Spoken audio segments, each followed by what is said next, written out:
Welcome everybody back to episode 2 of the Energy Fee podcast. Today, me and our guest Govind Chorala will be talking about equity and going a little deep into it, right? So, Govind, why since we're talking about equity, why don't you start us off a little bit about what equity is and the different types of equity? Sure. So, Aryan, equity is essentially owning portions of businesses that are publicly listed. So, historically, when companies needed a large amount of capital, they would either take debt or go to private equity venture capital or raise money from the public. The public means you and me. And Yeah. so, equity essentially is one is public market listed equity where super large companies such as Reliance in India, Apple in the US, Tesla in the US, in India, other players like Unilever and Procter and Gamble all list their equity on the stock exchange where Mm-hmm. you are allowed to buy and sell them. So there is Yeah. public equity where it's traded on most weekdays unless it's a holiday. It provides large cap equity, which is the large companies provides very easy liquidity where you can buy and sell Mm-hmm. within minutes, and you get the ownership and the risks and the benefits associated with it. On the other Mm-hmm. side, Yeah. there is private equity slash venture capital also, where Okay. the price is not discovered on a daily basis or it's not liquid like equity listed on the stock market is.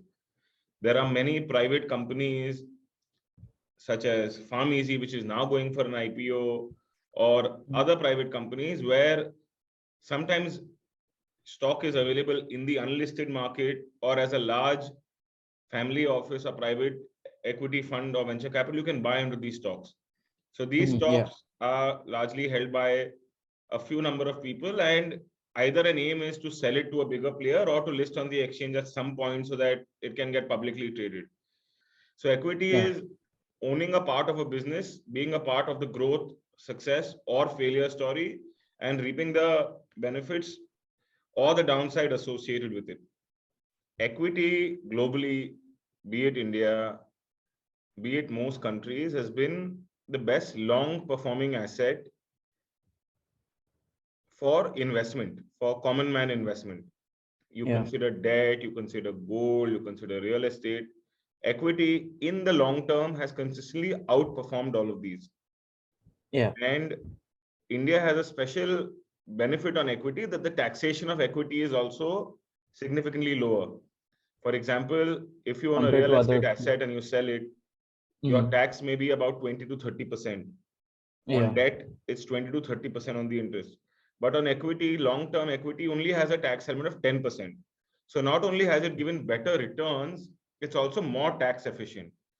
So Yeah. now how the different elements of doing equity or the different instruments of doing equity is what we'll touch upon. But before that, I wanted to share that I've been investing in equities for 10 years. I've tried to do everything which is invest concentrated in a stock, hoping for a outsized return, Mm-hmm. invest consistently into mutual funds through something called the systematic investment plan, Yeah. invest in fund managers who take a significant amount of capital and try to find underperformers or Mm-hmm. undervalued companies. I didn't mean underperformers, I mean undervalued companies or companies which are going to break out soon. What I Yeah. have seen is the lottery approach or picking outsized returns works for very few, whereas the fund manager approach comes only after you have a significant corpus.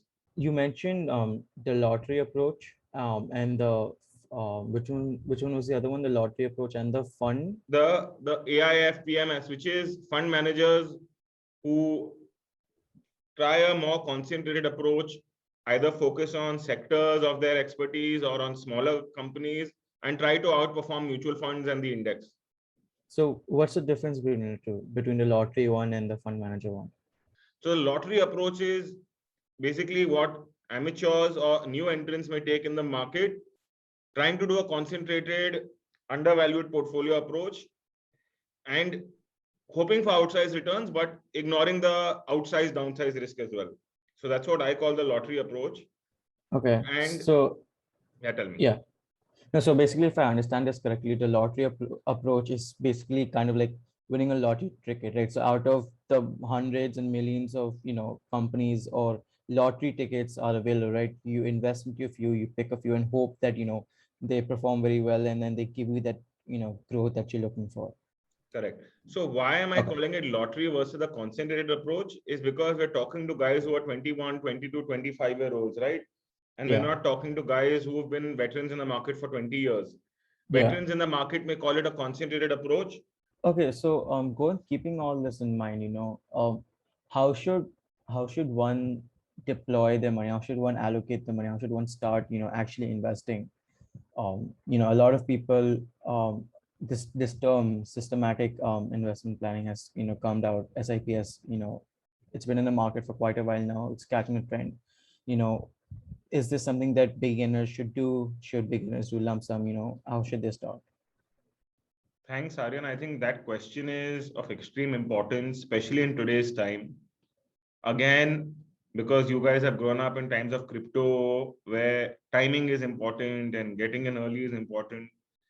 I mean, the stock market runs in cycles. So historically, it's always been up, little down, up, little down. But regardless of wars, pandemics, change of governments, the long-term trajectory has been up.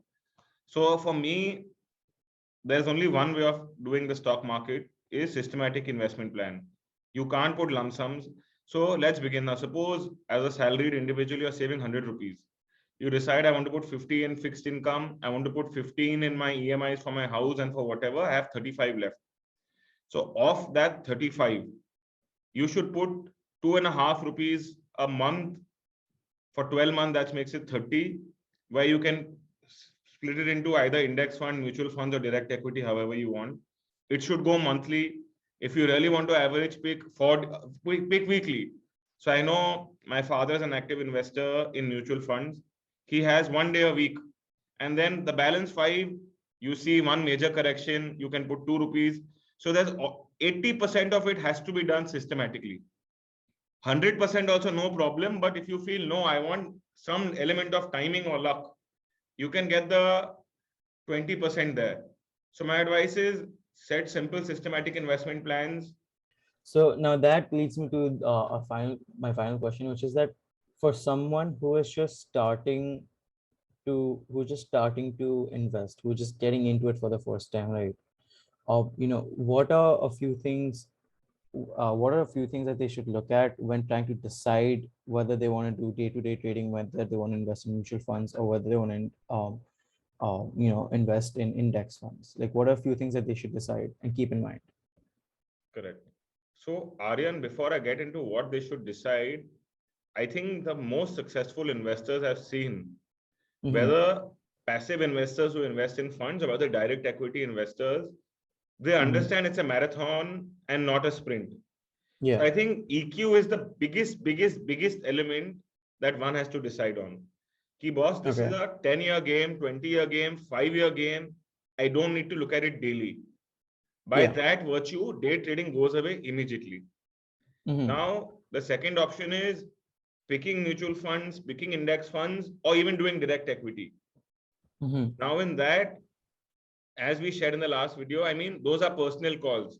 Most people try to be in that 20% which has beaten the index, right? Yeah. So again, one can take a blended approach where one says, I'll put 50% in the largest index, which is Nifty 50 / Sensex, whichever fund I want. And the balance 50%, I'll put 30% in a small mid-cap fund, not necessarily the index. And the balance 20%, I'll invest on my own. I believe Starbucks is going to grow, hence Tata Consumer will grow.